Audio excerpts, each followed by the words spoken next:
అమృత ఆయుర్వేద సిద్ధ హాస్పిటల్లో ప్రత్యేకంగా వ్యాధులను బట్టి ఇస్తున్న ఆయుర్వేద పంచకర్మ ట్రీట్మెంట్ వివరాలు. జానువస్తి థెరపీ, మోకాళ్ల నొప్పులకు, మోకాళ్ల వాపులకు, మోకాళ్ల అరుగుదలకు ఆపరేషన్ అవసరం లేకుండా ఇస్తున్న ట్రీట్మెంట్ సమయం 30 నిమిషాలు. కటివస్తి థెరపీ, నడుం నొప్పికి, డిస్క్ సమస్యలకు, సయాటికా ఉన్నవారికి ఇచ్చే ట్రీట్మెంట్ సమయం 40 నిమిషాలు. గ్రీవవస్తి థెరపీ, మెడ నొప్పికి, మెడ అరుగుదలకు ఇచ్చే ట్రీట్మెంట్ సమయం 40 నిమిషాలు. ఇలా 20కి పైగా ఉత్తమమైన ఆయుర్వేద చికిత్సలను 5 నుండి 10 సంవత్సరాలకు పైగా అనుభవం గల కేరళ థెరపిస్టుల ద్వారా చికిత్సను చేయబడును.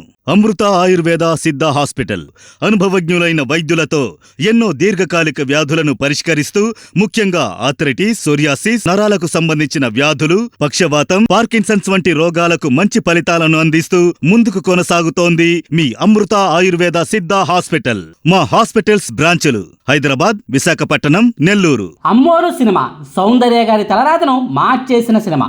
గ్రాఫిక్స్ మాయాజలం పవర్ ఏంటన్నది తెలుగు సినీ ఇండస్ట్రీకి రుచి చూపించిన సినిమా.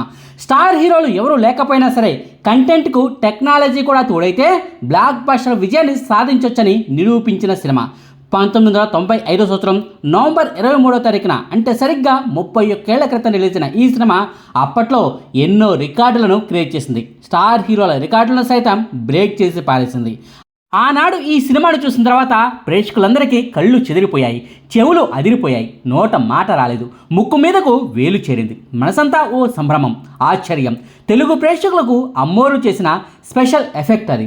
అసలు అలాంటి సినిమా చేయాలనే ఆలోచనకు ఒక మెదడు సరిపోతుందేమో కానీ సినిమా తీయడానికి మాత్రం 4 గుండెలు కావాలి.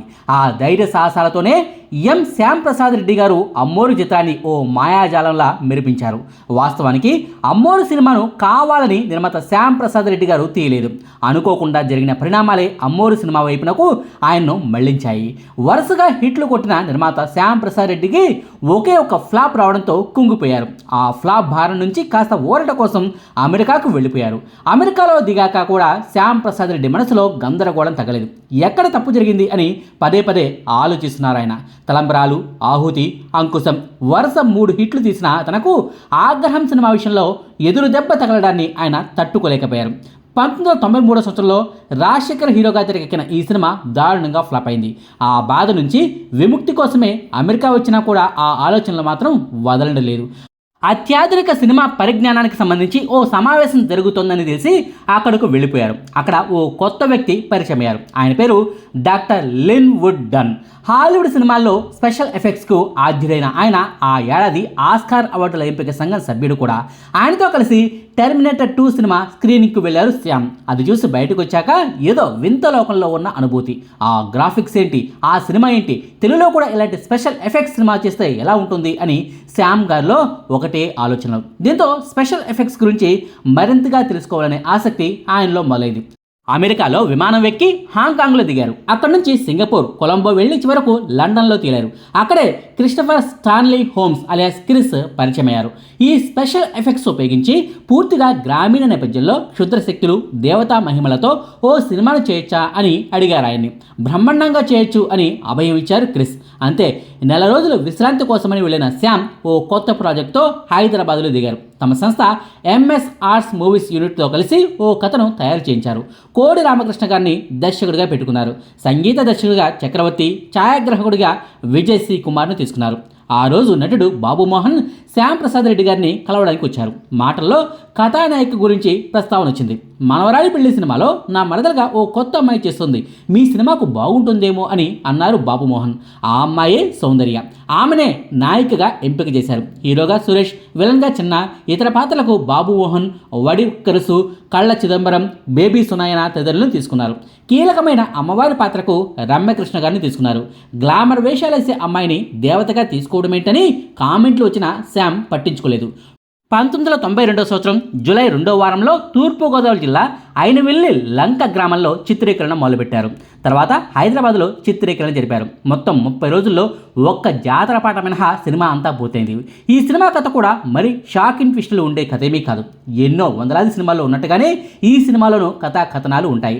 ఓ మహాభక్తురాలికి అనుకోకుండా ఇబ్బందులు రావడం, సొంత వాళ్లే రాచి రంపాన పెట్టడం, ఓ క్షుద్ర మాంత్రికుడి నుంచి కూడా ఇబ్బందులు ఎదురవడం, ఆమె కష్టాలను చూసి కరిగిపోయి అమ్మవారే స్వయంగా దిగివచ్చి ఆమె కష్టాలను తీర్చడం అనేది ఎన్నో సినిమాల్లో చూపించే కథే. కాకపోతే ఈ అమ్మోరు సినిమాలోని టెక్నికల్ ఎఫెక్ట్ల పుణ్యమా అని ప్రేక్షకులు తెగ కనెక్ట్ అయిపోయారు. సినిమా రేంజ్ కూడా అమాంతం పెరిగిపోయింది. ఒక్క జాతర పాట తప్ప మిగిలిన సినిమా అంతా షూటింగ్ పూర్తయిన తర్వాత అమ్మోరుకు సంబంధించిన స్పెషల్ ఎఫెక్ట్స్ కోసం శ్యామ్ లండన్ వెళ్ళారు. అక్కడ సినిమా మొత్తం రష్ చూశారు. ఎందుకో ఆయనకు సంతృప్తి కలగలేదు.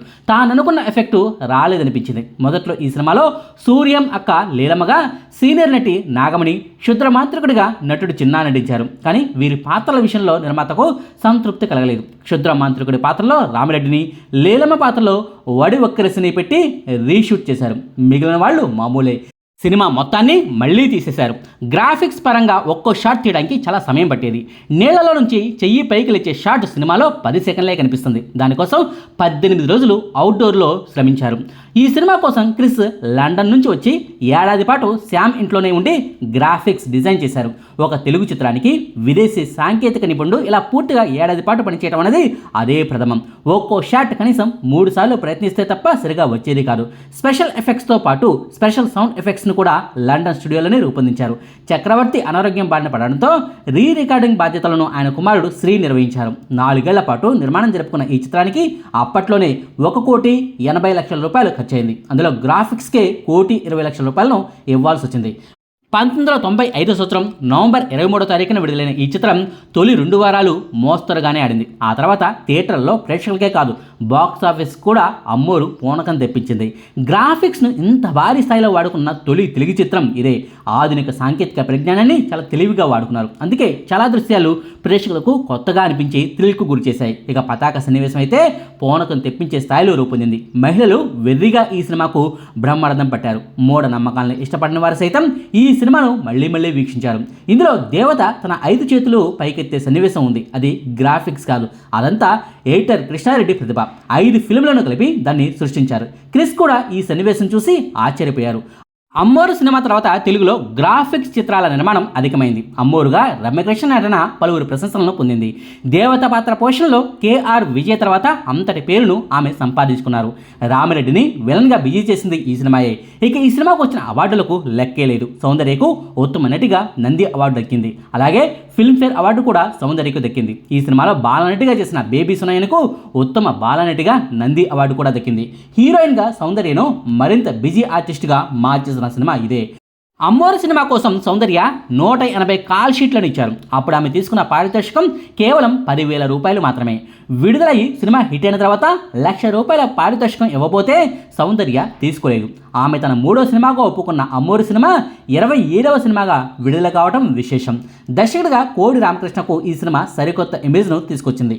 హిందీ, తమిళం, మలయాళం, ఒరియా, బెంగాలీ, భోజ్పురి భాషల్లోకి కూడా ఈ సినిమా డబ్ అయింది. అక్కడ కూడా సూపర్ డూపర్ హిట్గా నిలిచింది. ఆస్ట్రేలియన్ ఛానల్లో కూడా ఈ సినిమా ప్రసారం కావడం గమనార్హం. ఇక చివరిగా ఒక్క మాట, అద్భుతం అనేది దానంతటా అదే జరగాలి, కానీ కావాలని క్రియేట్ చేస్తే అవదు అని అమ్మోరు సినిమా నిరూపించింది. అమ్మోరు సినిమాను చూసి వరవ్వా ఏం సినిమారా బాబు అని చిరంజీవి గారికి కూడా అనిపించింది. అచ్చం అలాంటి గ్రాఫిక్స్ మాయాజాలం ఉండేలా తనకు కూడా ఓ సినిమాను తీసి పెట్టమని నిర్మాత శ్యామ్ ప్రసాద్ రెడ్డిని చిరంజీవి గారే స్వయంగా అడిగారు. మరో కథతో సినిమాను తీద్దాం, మీతో ఇలాంటి గ్రాఫిక్స్ సినిమాలు వర్కౌట్ అవ్వని దర్శకుడు కోడి రామకృష్ణ గారు పదే పదే చెప్పినా కూడా చిరంజీవి గారు వినలేదు. తప్పనిసరి పరిస్థితుల్లో అంజీ సినిమాను ఒప్పుకొని 6-7 ఏళ్ల పాటు తీస్తే చివరకు ఫలితం తేడా కొట్టేసింది. ఎన్నో అంచనాలను ఆ సినిమాపై పెట్టుకున్న చిరంజీవి గారికి కూడా చేదు అనుభవమే మిగిలింది. ఆయన ఎంతగానో ఆ సినిమా కోసం కష్టపడినా ఫలితం లేకుండా పోయింది. అమ్మోరు లాంటి సినిమాను చూసిన కళతో అంజీ సినిమాను చూసి సినీ ప్రియులు పెదవి విరిచారు. అలా అమ్మోరు సినిమా చిరంజీవి గారిని కూడా దెబ్బతీస్తుందన్నమాట. ఇదండి అమ్మోరు సినిమా తెర వెనుక కథ. మీకు ఈ వీడియో నచ్చితే లైక్ చేయండి, షేర్ చేయండి. మరిన్ని ఆసక్తికరమైన వీడియోల కోసం మా కొత్త ముచ్చట ఛానల్ను సబ్స్క్రైబ్ చేయడం మాత్రం మర్చిపోకండి. Thank you.